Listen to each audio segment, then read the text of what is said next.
Hi, and welcome to Why Not with Janice.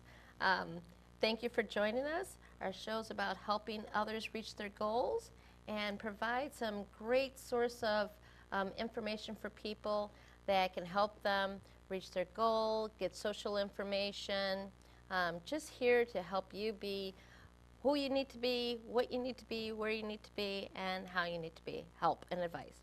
I'm Janice. Today we have a great show going on today. Today our topic is prison ministry. And you probably want to wonder why I thought about doing prison ministry. I think there's a lot of aspects, a lot of gentlemen that really need help in ministry, also to help with the prisoners. The prisoners really need, inmates actually, they need some type of social connection with the outside, connection to tell them and motivate them that life isn't over with, there's still hope. Your life can change just like that, and having someone to be there to help you through this, and not always just the people that work in the prison system, but outside public people that care about them and show them that their life is still worth it, there is hope and a future. And today's topic, like I said, is prison ministry, and I have two great gentlemen here today. To my left is Mark Burlison and Tim Scott. Hi, how are you? And thank you for coming to the show. Hello, Janice. Thanks, Janice. Thank you for having us. Yeah. I appreciate having you. So I like to know, you have your prison ministry, that your organization, Freedom in Christ Ministry. Great. Now, tell me a little bit about this. Go ahead, either one. Tell me a little bit about your ministry. Well, we've been a part of the ministry for about a year, and it's out of Cornerstone Christian Center in South Heights, where Pastor Greg House is the pastor there, and we're under leadership of Karen DeCoeur, and we were just in the church and looking for an opportunity to do outreach.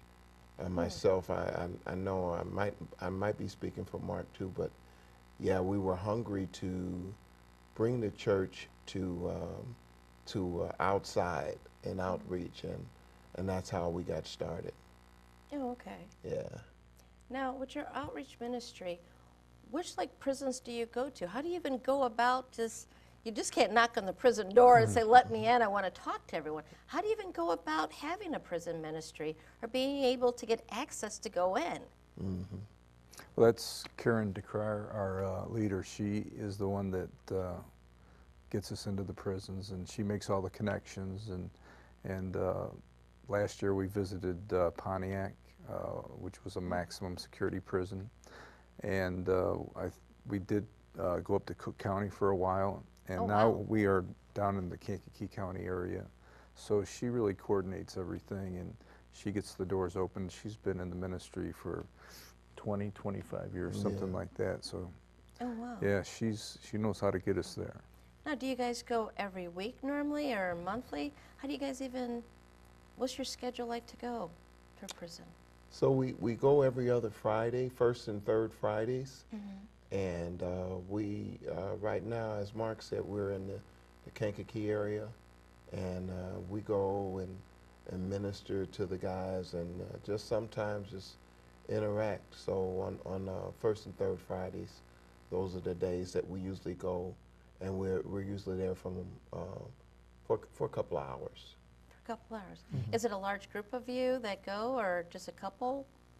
Well, we have a women's group and we have a men's group. So for the men's side, it's usually Tim and I. And the women have probably about 4 or 5 that are 4 to 6 that are real faithful, that show up every other week. So there's a group of probably 6 to 8 of us. That's just amazing, because one, I would think a lot of people would be frightened to go into a prison. I know for me, I had ran out of gas, and I didn't want to get in the back of the squad car to go take me for gas. I was just that scared. But it takes a bold person, a person that has a love of God, to go into the situation. Now, how are you received? Every time that I have gone in, we're always welcome. Most of the guys they gravitate to us when they see a different face that comes in, somebody that is concerned about their welfare. Usually when people are incarcerated, it's a time of transition, and hearts are soft, and there's a really time slows down. So there's a time of reflection. So usually when I've gone in, people are willing and ready to share something about themselves, something that they're thinking about. Maybe when they know we're coming in there to bring the gospel, they're willing to open up and share about their experiences, and we can share ours as well. Okay.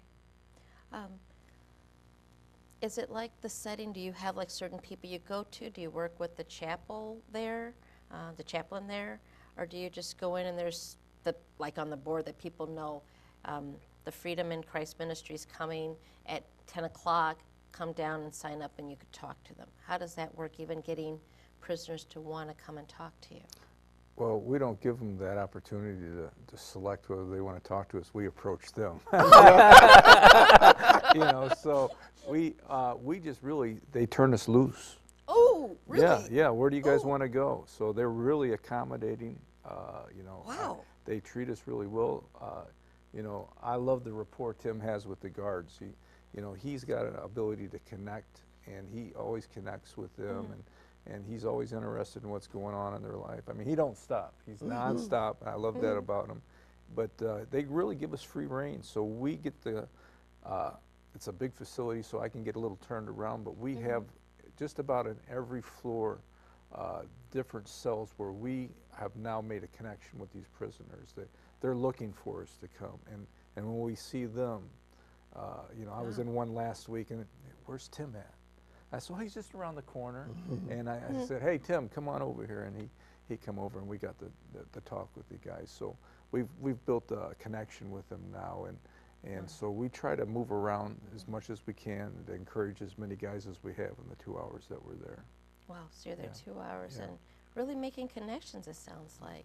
And wow, the free reign to actually, and you go and you search them down to talk to them, and absolutely, they're comfortable with you. That's great. Now, do you just talk about like the Bible and ministry? Do you talk social issues? Can they be open with you for just about anything, I'm wondering? Well, it all depends on the individual. When we go in, we're just there to make a connection. Okay. The gospel is in our hearts, so it's going to radiate from us. Most of the guys, when we come, they're looking for some type of literature, usually like a daily bread or some type of connection that helps them stay inspired, because every day they're facing whatever consequences that come with them being incarcerated. And we just try to connect on a human and a personal level. Oftentimes when I go in, I'll wear my Cubs gear. Sorry, Sox fans. I'm a Sox fan. Yeah, I'll have my lanyard on my jacket, and we were there during the summer, and you know, we'll start there, making a connection about baseball. It makes them feel human a little bit, you know, get their mind off of what is in front of them, and then those quarters are it's tough. It's tough. I love to go, but I know when I'm there, it's tough. It's tough for the residents that are there. And I say residents because this is where a lot of guys reside, and they reside years out of their life. And they're in there, some of them at this prison, we are, it's a detention center, so a lot of times they're waiting to be transferred to where they're going to do the rest of their time. Okay. So it's like Jerome Combs is like is a transitional, but sometimes people are there for years, waiting to do and go. And we just try to make a connection, and then the gospel comes out from there. Okay, so it's like Cook County in the sense jail that is only a transition. That's not a permanent place. Yeah. So that, I mean, I know regular prison is probably even worse, but even just sitting there in a temporary detention, not knowing when is your court case going to come, are you going to go home, are you going someplace else, even that has to be almost, it's torture, I would assume, and everything else. Well, some of these guys are, you know, some of them may not have any family in the area. They may have came down and visited, and they got in some trouble. Okay. So they may not even have any family local. So they don't have any support whatsoever, any encouragement. Some of them just have a public defender. And you know what a log jam that can be in the system. So, you know, just to be able to come in and say, hey, where's your case at now? What's happening with you? You know, you can make that connection with them, and they can give you that update. And from there, you know, you can provide them with some hope. You can say, hey, you know, you just hold on. You know, let God work in this situation. That's all they need is some hope in so many men's lives, and they're desperate. There's a hunger in the prison system. It's unlike any place I've ever been to minister. And we had a guy that, as we were leaving the prison last week, he just had a little crack, and he could just stick his arm out, and he could speak through that crack. And we went into another block, and we came back out of it. And in that time, he was able to make a little note. And he put his number on there, and he put his name on there. And he says, thank you for coming. Would you just come back and see me again? And could you send me anything you could about the Lord? And he slipped me this little note. I mean, notes aren't protocol. Notes are something we don't normally take because we don't, you know, there's rules and everything else in the prison system. But that's how hungry this young man is. And you're talking about talking to a human being through a little slot. You know, that's just, you know, it's just, to have a conversation with somebody like that, it's eye-opening, you know, and, but that's really where they're at, and he's just looking for some encouragement. And so that's what we do every week. Tim and I just go in there, and whatever the situation is, if it's an encouraging word, if they need prayer, we'll pray with them. Sometimes we sit around and watch the card game. And, and just watch them play cards and just connect with them on that level. Making them feel human again, because that's what they need, a connection to be really human again. And through the course of that conversation, of that game, I may say, hey, I thought you were going to get out of here last week. And then they'll start opening up and talking about their story. So a lot of the prisoners, I'm assuming, like you said, they don't probably get a lot of visitors, I'm assuming also. So seeing you guys, getting that encouraging word is something they need. Absolutely. Anybody needs hope. Yes, yes. We A lot of definitely do. times after something is done, you know, you never know what drives a person to do a crime or be in a situation. Everybody that, what I've found, everybody that ends up in circumstances such as these, nobody intended to be there. They're human, you know, and then people tag people that are behind bars with that stigma, and everybody that's in there, chances are they're coming out unless it's a capital case. So we try to stem the tide. We try to encourage them to the next level, to their court date, give them hope. Sometimes guys give us prayer requests, and we'll pray on the spot. And those prayers that come and those interactions that come from the Spirit of God are the most rewarding. I can sometimes go and do prison ministry, dog tired after work, just dragging, can barely make it. And by the time we get in there, the Spirit of God takes over, and the interaction and the exchange that happens There's one guy, Charlie, that has a smile that'll brighten up this whole room. And I go in there looking for him. And regardless of his circumstances, he's always mentioning the words of God and the scriptures that he knows. And he's repeating and reciting. And it really inspires us, you know. So that's what I've found. Okay. So, and you guys have been doing this for slightly over a year, you said? Yes. Okay. Now, I know, Tim, you've even went to Africa. You went to Nigeria, I believe? No, I went to Kenya. Kenya. Kenya, You too. actually went to Kenya Yeah. this past November Yeah. to actually minister into a prison Yes. also. Yes. Did you find that? I mean, mostly our show is talking about here to help people, but I just want you to briefly touch on how was that experience even being in another country? I mean, those people still need hope also. Yeah. I mean, they have opportunities to have families there too to come and talk to them, or a chance of getting out? What was that experience like briefly, if you don't mind? That experience was, in a word, humbling. It was life-changing. A lot of times, we don't really understand, by living in America, how much grace we have, how much better things are here. Right. Africa is a third world continent, and Kenya, I found that the prison system is pretty rough.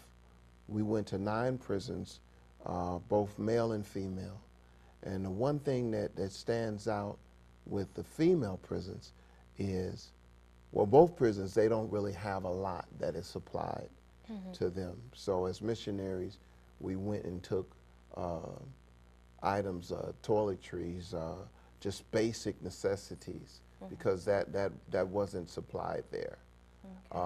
And if it is supplied, it's always lacking. I did one thing that stands out is in the female prisons, a lot of the ladies that were expecting and had babies, the children would stay with the mom for 4 years, and if they weren't getting out, or if they didn't have any family, those kids became orphans or wards of the state or wards of the province, and that was striking to me. Also, the gospel, their hunger for the word was almost like insatiable. It was like people have come from America to see us. There was one prison, I forgot the name of it, that the terrain was so difficult to get there, and they hardly ever had anybody. So people hadn't come to see them for years, and a lot of their relatives had given up on them, and there was a great separation. So for us to make it there, they were singing. At every prison, they were singing in anticipation of us being there. And it was just amazing. At one prison, there was about 40 people that came to the Lord, and they were interactive, and they were just happy to receive the gospel. So it's a great contrast from America to over there. Now, I know you said you've also been to the Pontiac prison, which is more maximum security. And do those people, and I know those are predominantly men at Pontiac, correct? Those are that's a man's prison. Now, do they talk to you about like missing their children and those type of things? And I assume at maximum they're probably going to be there a while. They've been there a while. So do their families come and see them, or how is the different reaction, or is it a different reaction from a maximum security versus going to the detention center? Well, personally, the thing that I had the hardest time adapting to was the fact that you're now talking to somebody that is probably doing 60 to 80 years. Woo. Now, you know, you're going to go in and encourage a guy that's been there for a couple, 2, 3 years But when you start talking to somebody's, how much time do you got left? Another 60. It's like, you know, that's a whole different mindset to deal with, you know. Right. So now, you know, you're just trying to say things that could still encourage them. And sometimes some of the things I said was, you know, there's a message you can still give to that generation. You can still encourage somebody not to take that same road that you're on. Right. You know, I says, I see you like to write. You know, you could send letters. You can reach back to them, the people that you were around that are a younger generation, and send a message to them, because you got to try to get them to channel. Because they got so much time on their hands. 60 years. I mean, that's so it's a total different thing from trying to encourage somebody that, you know, has still got time to make a change in their life. So it's a lot harder deal when you go to a maximum security prison. Yeah, it really, I never looked at it that way, but yeah, it'll be very, extremely hard to deal with someone and trying to give them hope, but if they have 60 years, it's like, you know, and I do agree with you, the main hope is you can help someone else. Yes. And that's the whole thing. Just don't think it's focused on you. Right. You know, you're in a bad situation, we know, but think about other people, help them before they come here. Yes. Yeah, writing the letters is a great idea of that. Now, I know you've only been doing it a year. Have you even seen some people that have left and came back or anything like that? Or do normally once, you said normally when they get out, they're out. They're not going to like the maximum security or anything like that when they're in the detention center. Do you see them even afterwards, or do you have some type of program or connection with these fellow inmates afterwards that they could come to your program in place? Or Yeah, most of our experiences have been seeing people transition out. okay. So like we'll see them for a couple of visits, and then they'll tell me that that their court date is coming up, and then the next thing you know, they're gone. And you know, there's a transition of guys, but then there are some guys that are there still. You know, so we haven't really experienced anybody after they have done time and come out to this point. So we have a lot that we're looking forward to and expanding to trying to find out what else we can do to interact and integrate with people that have been in the penal institutions. Oh, okay. So are there a lot of other programs in the actual prison that helps them transition, or is it pretty much your court date's over with, goodbye? Are there any other programs that? Well, in Kankakee, I was on the board of a halfway house called Victory House in Kankakee, Illinois, which is ran by Mark Jones, and I was on that board for a few years, and he was taking a lot of people out of that system there, and it was an 18-month program for drug addiction and alcoholism. So that was one of the ways that some of them people were taken out of that system and given an opportunity. And we had some graduates that came right out of that system. So it was really rewarding to see that guys came out, and we put them into our rehabilitation program, and I got to see them graduate. So it was a really cool thing. But that's about the only thing that I can think of that really brings a connection with them coming out. Church, of course. Yeah. Oh, okay. We always invite people to come to Cornerstone if they are in the area when they get out, and try to connect with a good church, Okay. you know, for encouragement.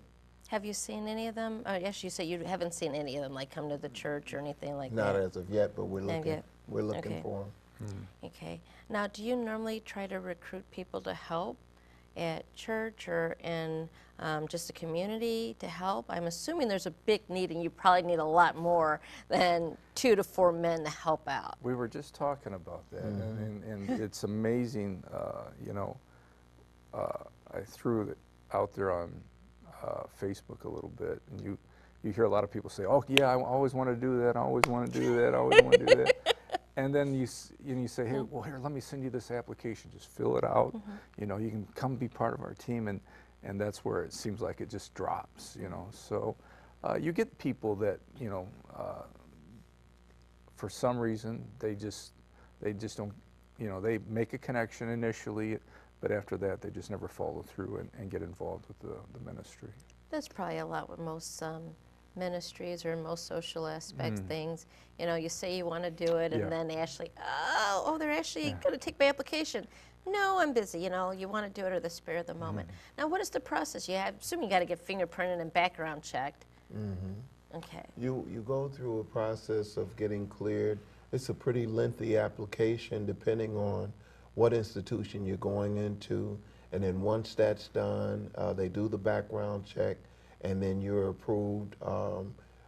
With Cook County, you get a specific ID, and then when that ID means that you have access, and then you basically choose the times and coordinate with the chaplain there.